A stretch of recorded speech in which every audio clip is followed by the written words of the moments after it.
नमस्कार। सत्य के साथ सदैव खड़े रहें। सत्य परेशान हो सकता है, पराजित नहीं। इसी सत्य और असत्य की लड़ाई हजारों वर्षों से लाखों वर्षों से होती रही है। रावण असत्य का प्रतीक था तो राम सत्य के प्रतीक थे। जो दशहरा बीता है, इस दशहरे में हमने क्या सबक लिया? राम सत्य के प्रतीक थे और असत्य के प्रतीक रावण का उन्होंने वध किया। आज जब हम वर्तमान दौर को देखते हैं तो ज़्यादातर लोग झूठ, पाखंड से लिप्त हैं। ज़्यादातर लोग ऐसे लोगों के साथ खड़े हैं जो दुराचारी है, पापी है, अधर्मी है, अन्यायी है। एक भाई दूसरे भाई को मार रहा है। सबसे पहले आपको ये समझना होगा कि धर्म क्या है। सत्य के साथ खड़े रहकर सत्य का साथ देना ही सबसे बड़ा धर्म है।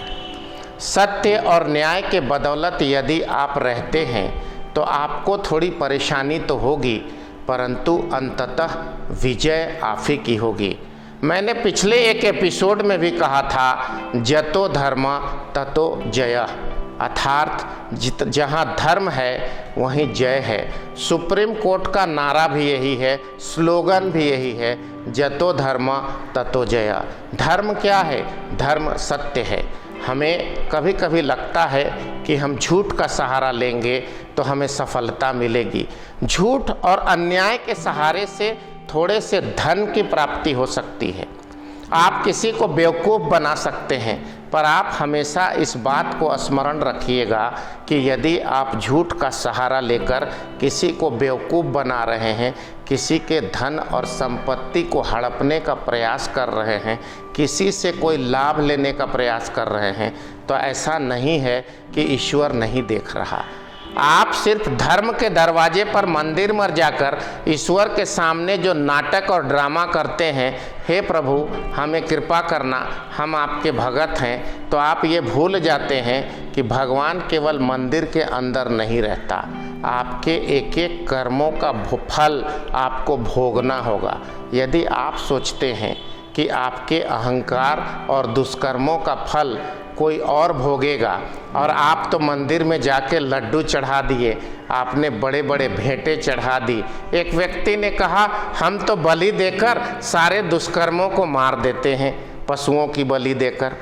अरे भाई, आप ये भूल जाते हैं कि आपके कर्म और दुष्कर्म का हिसाब भगवान रखता है। आप अपने कर्म और दुष्कर्म का सर्टिफिकेट स्वयं क्यों देते हैं?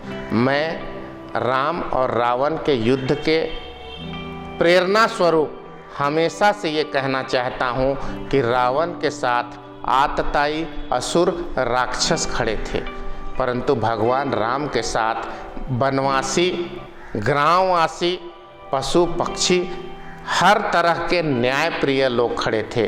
अंततः राम का विजय हुआ।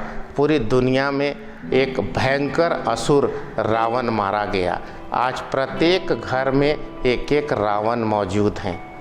प्रत्येक घर में एक एक रावण मौजूद हैं और हमेशा अन्याय कर रहे हैं। और उस रावण के साथ उसके परिवार के महिला और पुरुष भी उसको साथ देने के लिए मौजूद हैं। इस विचारधारा को मारना होगा और न्याय की तरफ आगे बढ़ना होगा, अन्यथा अन्याय का प्रकोप बढ़ेगा तो पाप बढ़ेंगे, परेशानियां बढ़ेगी, बाधाएं बढ़ेगी और हमेशा की तरह एक फिर से दुराचारियों का प्रभाव होगा। हमें अंतर्मन से सत्य, निष्ठा और धर्म के साथ खड़े रहना है, जिससे सामाजिक और पारिवारिक वातावरण सापेक्ष हो और हमारा विकास उत्तरोत्तर होता रहे। आज के लिए इतना ही। धर्म के साथ रहिए, सत्य के साथ रहिए। आप हमेशा सफल, सुव्यवस्थित और एक सच्चे इंसान के रूप में मानवता के लिए पूजे जाएंगे। ईश्वर का संपूर्ण आशीर्वाद प्राप्त करेंगे। इसी शुभकामनाओं के साथ बिंदु भूषण दुबे आपसे इजाज़त लेता है। नमस्कार। वंदे मातरम।